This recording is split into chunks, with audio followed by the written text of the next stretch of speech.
Na Band FM, quem ama não esquece.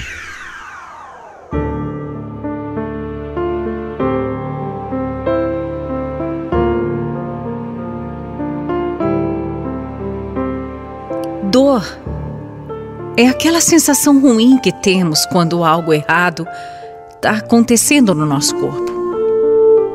A gente sente, percebe o que é, onde é e faz de tudo para curar.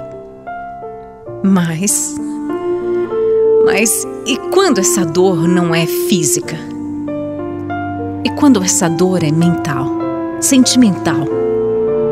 Tem remédio para isso? Qual é? Como é que faz para curar? Eu nunca encontrei. E se consegui superar, foi tarde demais. Eu era muito novinha quando eu conheci o Júnior. Na época eu namorava uma outra pessoa e ele estava interessado numa amiga minha. Eu estava ali só fazendo meio de campo entre os dois, sabe? Eu jamais imaginei que um dia a gente ia se apaixonar. Demorou um pouco. Primeiro, nós nos tornamos grandes amigos. Até que ele começou a dar em cima de mim. Assim, meio sutilmente. Mas eu ainda namorava. Quando eu finalmente terminei, eu não queria mais me relacionar com ninguém por um tempo. Eu queria ficar sozinha. Mas a minha amizade com o Juninho ficava cada vez mais forte e nós ficamos cada vez mais próximos.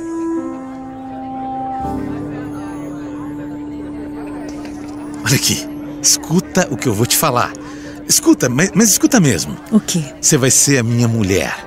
Você vai ser a minha mulher. E a mãe dos meus filhos. Você vai ver. Tô louco, né, Juninho? Você tá louco. Tô não. Eu acabei de me separar, eu não quero nada com ninguém agora. Eu sei disso. E além do mais, você tem um vício que eu odeio. O cheiro que fica. Jamais eu conseguiria te beijar com esse gosto de cigarro na boca. Ah, mas isso é muito fácil de resolver. Sei. É só escovar os dentes. Isso não vai ser nenhum problema, nenhum impedimento, não, viu? Você vai ver. A gente vai ficar junto. Ah. E a gente vai ser muito, mas muito feliz.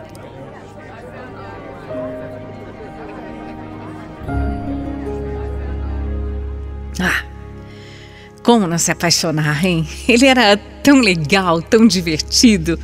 Não teve jeito. Eu cedi. Aí, né? Começo de namoro, aquela coisa. Tudo lindo, maravilhoso. A gente vivia naquela melação toda. Todos os dias, um fazendo surpresa pro outro. Presentinho, cartinha. Foram 3 meses nesse romance todo. Mas, por certa imaturidade minha, nós acabamos brigando. Eu corri o risco de realmente ficar sem o Juninho. Foi quando eu percebi o quanto eu gostava dele. Era o Juninho. Era ele. Era ele que era o amor da minha vida e não mais ninguém. Sabe que no final das contas, essa briga toda acabou até fazendo com que as coisas melhorassem entre a gente? Aquilo tudo acabou aproximando a gente ainda mais. Nós passamos a fazer tudo, mas tudo mesmo, tudo junto. E a gente não se cansava um do outro. Foram anos assim, claro, né? A gente tinha as nossas briguinhas, as nossas diferenças, mas a gente sempre encontrava o equilíbrio. Depois de 5 anos juntos, eu desconfiei que poderia estar grávida. Aquela coisa de sempre. Menstruação atrasada, enjoo, dor nos seios. E quando eu fui fazer o exame, batata. Eu fiquei em choque quando eu vi o positivo ali na minha frente. E a minha única reação na hora foi chorar. Eu chorava de medo. Mas quando eu contei pro Juninho, aí piorou de vez. A reação dele foi a pior de todas. Ele simplesmente me abraçou, levantou e foi embora dizendo que precisava trabalhar. Assim. Não, imagina a minha cabeça nessa hora. Ele não falou nada, ele não disse nada, nenhuma palavra. Não esboçou felicidade, tristeza, medo, raiva. Nada. Ele só me deixou ali. E assim ele ficou por 7 dias. 7 dias no silêncio. Ele se afastou de mim por 1 semana. E eu fiquei numa angústia de dar pena. Pronto. Eu já estava pronta para criar esse filho sozinha. Mas quando ele reagiu finalmente, graças a Deus, ele resolveu conversar comigo e aí ele veio com as palavras certas. E disse que a gente ia fazer tudo junto, como uma família de verdade. Eu fiquei morando com meu pai durante toda a minha gravidez, até a casa em que eu ia viver com o Juninho ficar pronta. Ele e a minha sogra estavam arrumando tudo bonitinho para a gente começar a nossa vida. E como eu fui paparicada nesses meses, nossa!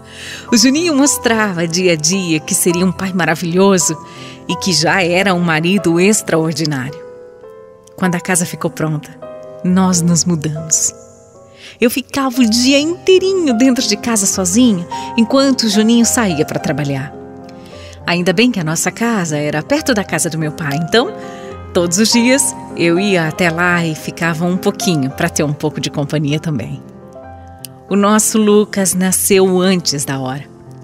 Ele veio sem a gente esperar, numa cesariana de emergência, e aí por isso precisou ficar na incubadora por um tempo. Eu fiquei apavorada. Mãe de primeira viagem, né? E ainda com uma situação dessas, foi horrível. Não me deixavam ver o meu filho. E eu demorei para conhecer o meu pequenininho. Mas quando eu peguei ele pela primeira vez, ai meu Deus, foi mágico, foi tão gostoso, tão bonito. Depois de alguns dias, o Lucas foi para casa comigo, mas o trabalho era bem pesado. Eu ficava sozinha com ele e não conseguia fazer tudo direito porque meus pontos da cirurgia abriram.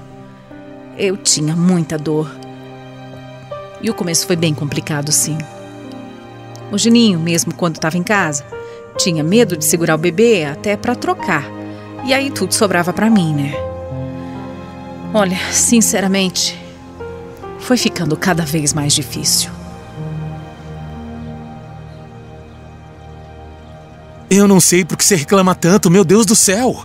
Já faz 3 meses que você tá com essa frescura. Frescura? A gente já tá nessa conversa e eu acho que você não tem que ficar descendo pra casa do seu pai toda hora. Agora você mora nessa casa e não na dele. Peraí, dor agora é frescura, é isso? Você me deixa em casa sozinha e eu preciso de ajuda, Juninho. Eu tenho dor da cirurgia, ainda tô em recuperação, você sabe disso. Por isso que eu desço pra casa do meu pai. Você me larga e mesmo quando tá aqui não quer me ajudar em nada. Assim não dá. Escuta, eu não consigo ficar ouvindo essas suas reclamações, pelo amor de Deus. E o que as pessoas vão achar, sendo que você não para em casa? Você não para em casa. Eu trabalho e você pra cima e pra baixo, na rua, sabe? Não é certo. Vão pensar que você tá me traindo. Claro que vão.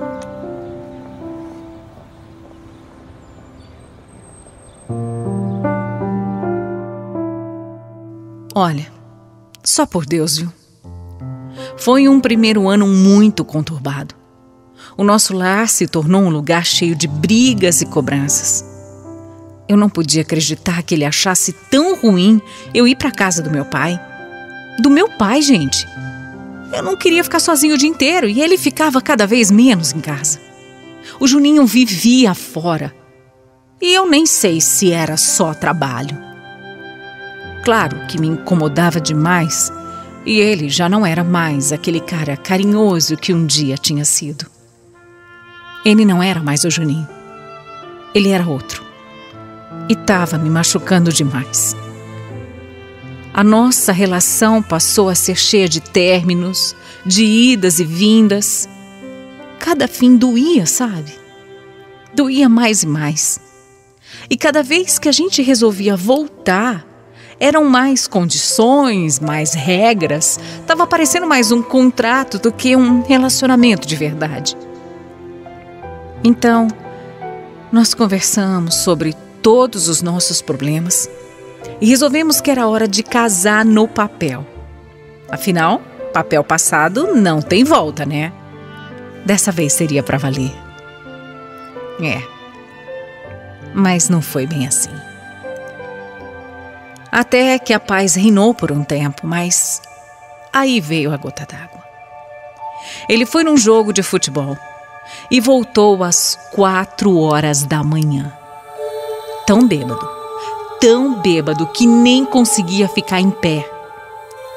Para piorar nessa fase, o meu pai estava muito doente, estava na UTI. E naquele dia eu tinha pedido tanto para o Juninho chegar cedo. Eu queria que ele ficasse com o nosso filho para que eu fosse visitar o meu pai. Ele só não chegou. Como quando chegou, estava naquele estado. Era tão deplorável que nem para brigar dava. Mas no dia seguinte, a briga foi enorme.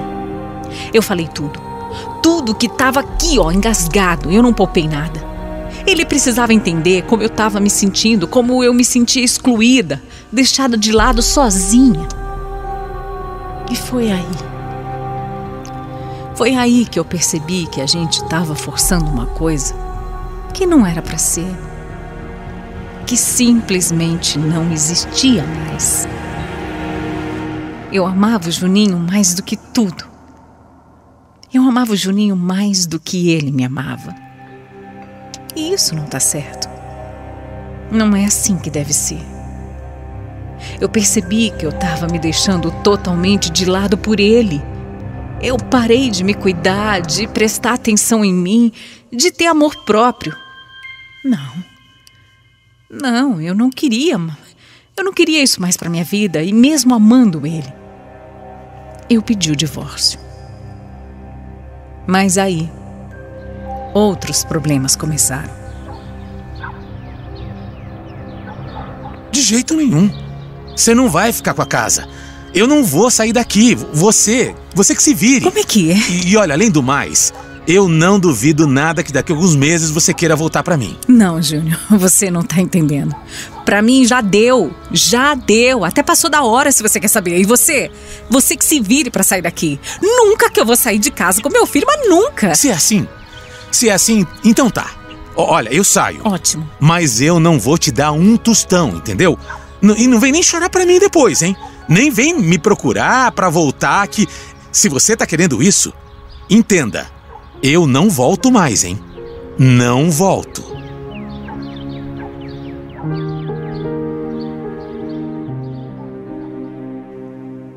Eu não ia procurar. Eu não queria mais nada. Eu saí daquele casamento de cabeça erguida e pronta para seguir a minha vida. Ele foi embora e não demorou nada para aparecer já enroscado com uma outra mulher. Pensão, eu nem pedi mesmo, mas a briga foi feia mesmo pela guarda do Lucas. O Júnior só poderia ver o nosso filho aos finais de semana.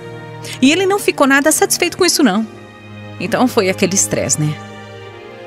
Depois de um tempo, com a poeira mais baixa, eu comecei a permitir que ele encontrasse o menino com mais frequência. E com isso, eu e o Júnior acabamos nos reaproximando aos poucos.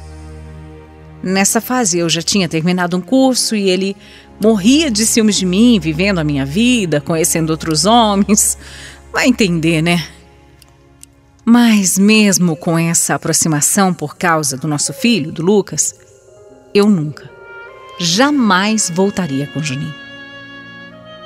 Eu sofri demais. Eu tinha sido muito maltratada. Um ano depois, eu descobri um carocinho no meu peito e depois de muitos exames e muita angústia, eu descobri que era um câncer de mama. Meu mundo desabou.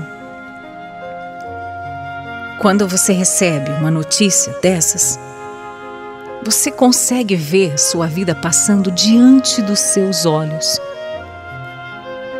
Já tinha sido um ano tão difícil, mas tão difícil para mim.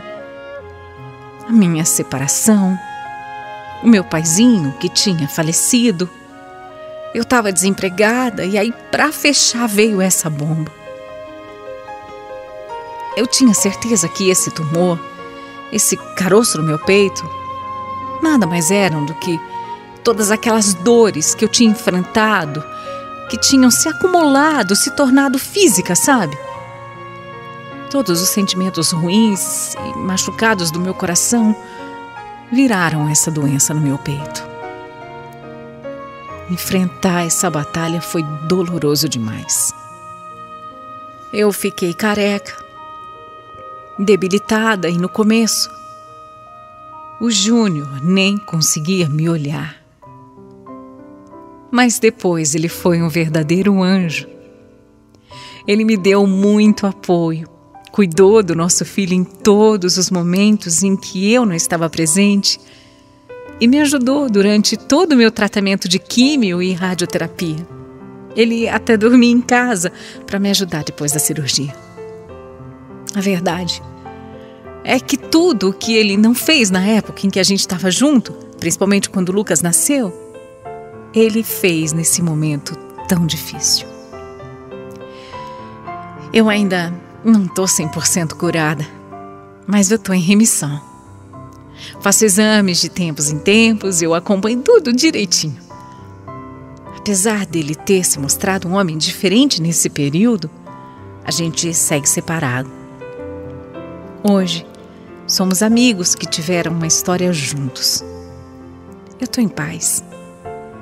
Sei que essa foi a escolha de Deus para minha vida e eu aceito. Eu aceito e sigo. Sigo como uma pessoa feliz e abençoada por ter um filho lindo, saudável e maravilhoso. Porque, no fim das contas, é isso o que realmente importa.